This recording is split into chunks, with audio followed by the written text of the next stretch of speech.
I've discovered on my journey of faith that there comes a moment when God gently whispers, let's take a different path.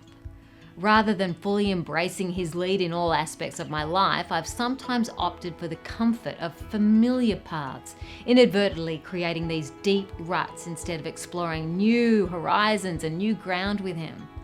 It's like I've gotten stuck in those well-worn tracks, preventing me from moving forward. In the Bible, there are a number of times when God's people get into a rut, perhaps none worse than during the Exodus when they were wandering around in the wilderness. The journey for the Israelites from Horeb to the entrance of God's promised land should have taken a mere 11 days.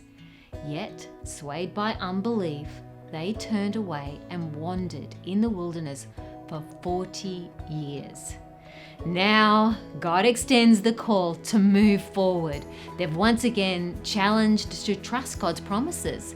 The opportunity to enter the promised land, to conquer and possess it, is presented anew. He says to them, "You have circled this mountain long enough. Now turn north." We read that in Deuteronomy chapter 2, verses 2 and 3. Is God whispering to you today, you've circled this mountain long enough? God's call to move forward rings out once more, challenging you and I to embrace faith, trust God, and see His promises fulfilled. It's our turn. We have the opportunity to turn, enter, conquer, and possess the promised land that beckons us anew. Jesus is offering a fresh start, a chance to explore new horizons.